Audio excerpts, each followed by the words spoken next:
गीताबाई आणि सीताबाई सार्वजनिक पाण्याच्या नळावर भांडण करू लागल्या। हे तिच्या मैत्रिणीला जाऊन तिने सांगते, वरच्या चाळीची खालच्या चाळीची दोघी नळावर भांडत होत्या।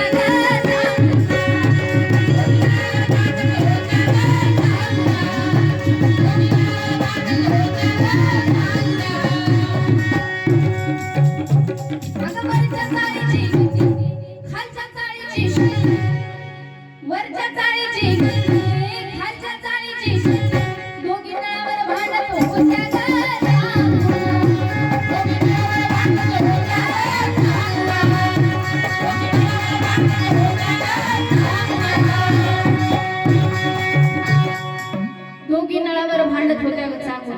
चांगुणा म्हणजे कोण? चांगुणा म्हणजे कोण? चांगुणा म्हणजे चांगल्या गुज गोष्टी कुणालाही न सांगणारी, तिचं नाव चांगुणा।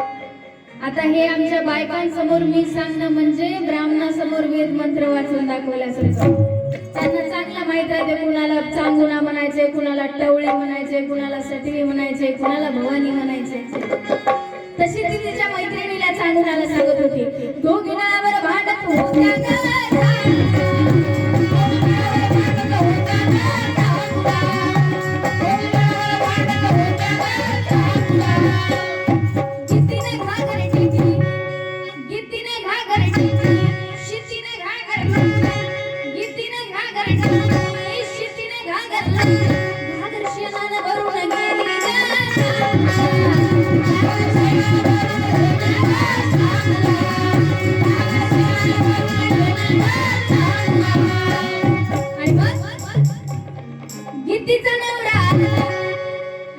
आणि असं म्हणतात की खऱ्या मर्द पुरुषांनी कधी बायकांच्या भांडणांमध्ये पडायचं नसतं, आणि इथं तसंच झालं। गीतीचा नवरा त्याने नळावर पाय दिला, गीतीचा नवरा त्याने नळावर पाय दिला, पाणी भरूच दैना कोणाला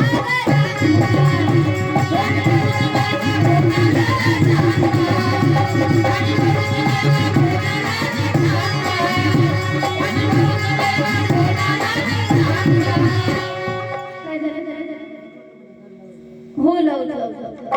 ठीक आहे, काय त्यांच्या ग्लासात जरा जास्त पाणी टाकायचं आणि म्हणून पाणी भरूच दैना कोणाला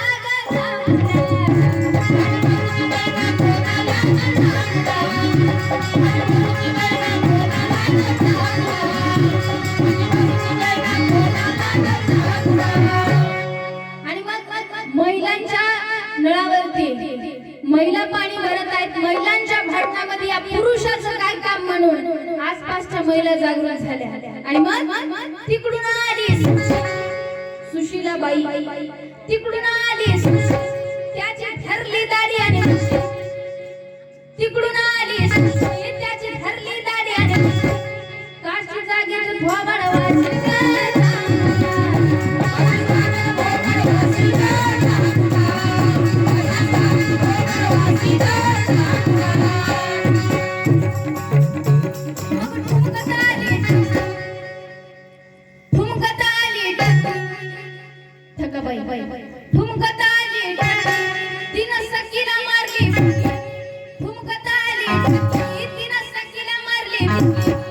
सखी बुकीतच मुकी झाली ग।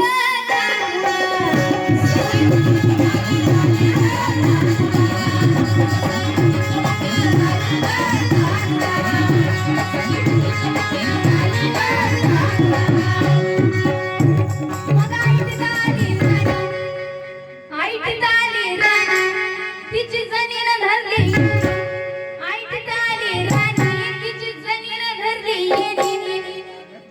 मैना जागीचा हात पाय झाले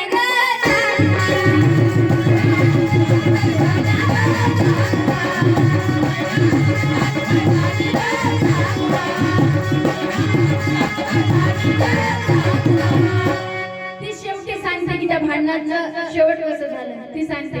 माया गंगीला भांडणाचा मंगी घागर घेऊन पड, या मंगीला भांडणाचा चढ, या मंगीला भांडणाचा चढ, गंगी घागर घेऊन पड, गंगे तुझ्या